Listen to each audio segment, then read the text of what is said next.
all hold dear. Things like paid sick days, equality for nurses and teachers, investing in our public education system, and keeping our children and loved ones safe from the COVID 19 pandemic. And this is what Stephen Del Duca and the Ontario Liberals are fighting so hard for. And I'm very proud to stand shoulder by shoulder with him as they head into the next provincial election on June 2nd. And that will make Doug Ford a one-term premier. Friends, it is my pleasure to introduce the leader of the Ontario Liberal Party, Stephen Del Duca. Well, thanks so much for that very kind introduction, Han. And thank you also for your support, not just today, but for years, as a friend and as a colleague. Welcome, everyone. It's so great for me to be here virtually at LPCO's annual general meeting. And thanks to all of you for taking the time to join today. Now, I know that we've all had our fill of Zoom calls, so your willingness to take one more speaks volumes about your commitment to our party. And speaking of dedication to our party, I want to take a second to recognize LPCO's outgoing director, Jeff Carpenter, for the hard work, the dedication, and remarkable energy that he has always brought to the task at hand. Jeff, thank you so much for your service and all the very best for your next adventure. And I'd like to welcome, of course, LPCO's incoming director, Kasir Dar, someone I know so well and someone who I have so much respect for. Kasir, I want you to know that I am personally looking forward to working closely with you and doing whatever I can to support your leadership over the coming months and the coming years. Now, that's such an important word, leadership. It's what I want to talk about with you today. First of all, and this is so very important for all of us to acknowledge, I want to say how thankful I am for the leadership of Prime Minister Justin Trudeau. Think about this. When COVID started spreading in Canada, our Prime Minister swung into action. He started sourcing vaccines. He secured personal protective equipment for healthcare workers. And he made sure that if people across our country had to miss work, they didn't have to miss a mortgage payment or buying groceries. In short, he had our backs. And in fact, he still does. In spite of the naysayers who at first said that we'd never get enough vaccines, then they said that we had too many vaccines, and then now that we shouldn't have to take the vaccines, in spite of literally having stones thrown at him, our Prime Minister stood up for Canadians, for our health, and for our families. That's leadership. And I am so very glad and proud that Justin Trudeau is our leader at this perilous time in our country's history. Now, let's contrast that with Doug Ford. Beginning of the pandemic, plenty of us, me included, were prepared to give him the benefit of the doubt and to put partisanship aside and to stand behind him too. But time and time and time again, he's put Ontarians' lives at risk. He's flip-flopped on the issues that matter most, and he's left every single one of us feeling more uncertain and more unsafe the longer this pandemic goes on. He's been erratic, he's been reckless, and he's been incompetent. From the mishandling of COVID in our long-term care homes at the beginning of the pandemic, through a very bumpy and difficult vaccine rollout, to the Friday afternoon announcements. You all know what I'm talking about. Those Friday afternoon announcements about closures and rule changes, often based on dubious science and policy, and always poorly explained. Doug Ford has proven that he does not know how to lead the province of Ontario. You know, it's not like Doug Ford can't make decisions. Think about this for just a moment. For example, if COVID was a multi-billion-dollar highway to nowhere, well, Doug Ford would have built it. If COVID was a development that needed an MZO to get around local planning processes, well, Doug Ford would have dealt with it. And if COVID was a tax break or a sweetheart contract for one of Doug Ford's wealthy donors, well, it would already be in their pockets. Make no mistake, when it comes to giving Ontario away, Doug Ford is very effective. But when it comes to keeping Ontarians and their families safe, when it comes to listening to the doctors instead of the anti-vaxxers in his base, When it comes to protecting small businesses on main streets everywhere, instead of big box retailers, he lets us down every single time.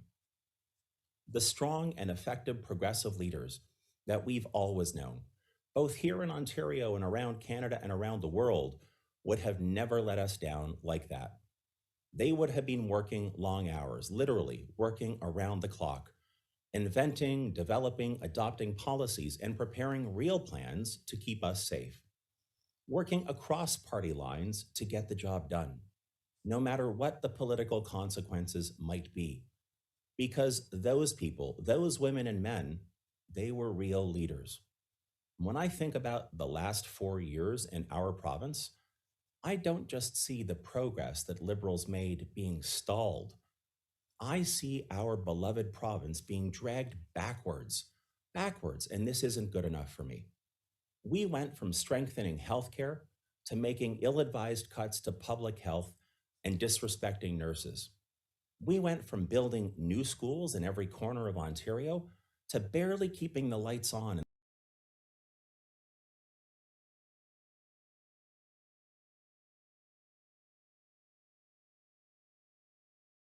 economy to lagging behind in innovation, and from fighting COVID to just letting it rip.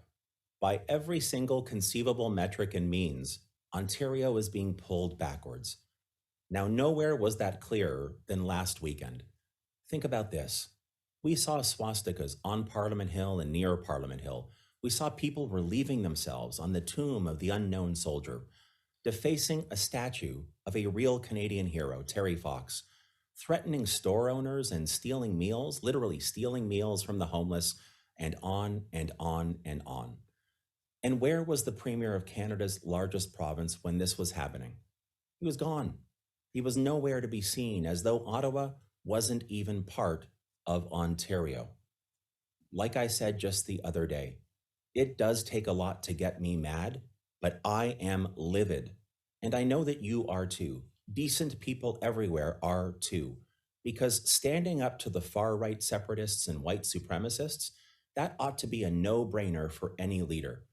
Instead, through his initial silence and his begrudging and belated and weak commentary, Doug Ford legitimized and empowered them. He panicked at the thought of doing the right thing. How sad is that to say? But it's true. And he failed to clearly denounce those extremists. He should be ashamed of himself. Ontarians have had enough. It's time to move our province forward and to turn the page once and for all on Doug Ford. Ontario Liberals need to step up and defend the values that we all hold dear. And what does that look like? Well, for starters, it begins with developing sound public policy created by those with know how and implemented effectively so that it benefits all Ontarians. It means listening to good advice, knowing when to put politics aside, and how to offer realistic, practical solutions to real world and real people problems. It's about being competent at the job that you were elected to do. It means, above all else, knowing that we can always do better and then striving to get there.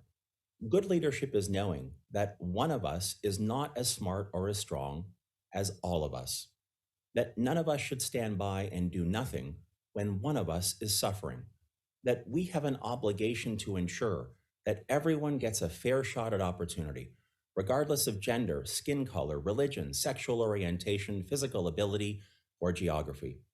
When Liberals step up and take leadership, Ontarians get results. Whether that's an end to smog days, a green belt that is the size of PEI, smaller class sizes, more nurses, full day kindergarten, and affordable childcare. Liberals get results. We get real positive results because we are determined and driven to make a difference, not for ourselves and not just for the well connected few, but for everyone. Making a difference is the reason I got involved in politics in the first place.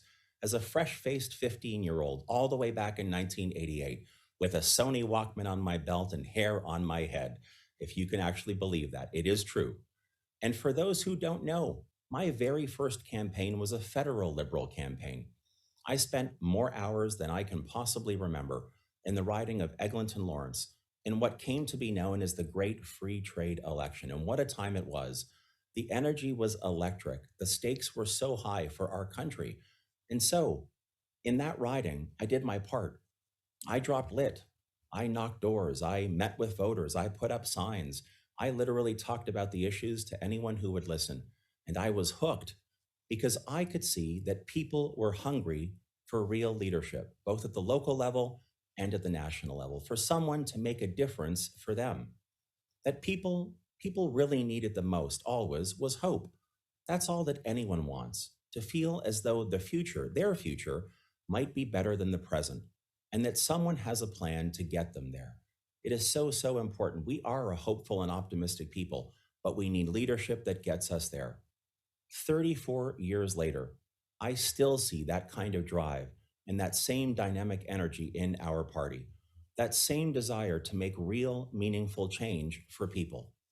That's why this coming June, you and I need to do everything we can to elect a Liberal government at Queen's Park so that the people of Ontario get the government and the public service that they deserve.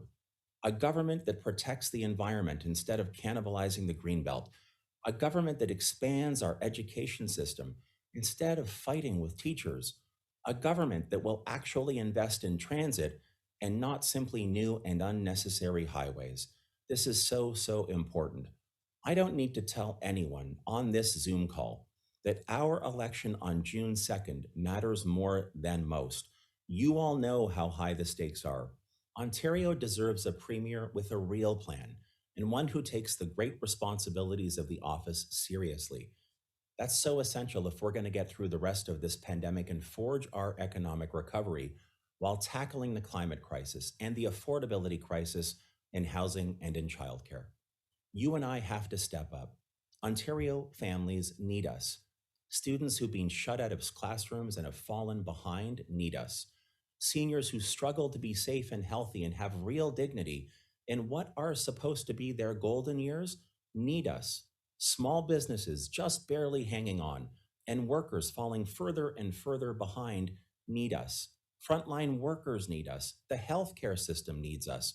And the marginalized and the hurting and the overlooked and the vulnerable, well, they really need us. There's no doubt about this.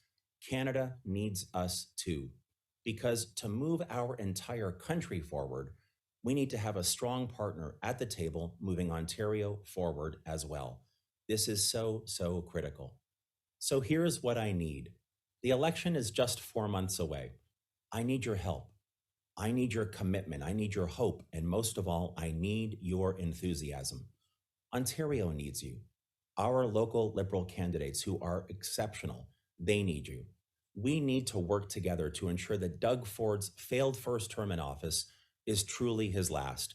We need to form a strong, caring, competent, and committed Liberal government at Queen's Park because you and I know that Ontario deserves leadership, that Ontario needs to hope, that Ontario needs to move forward.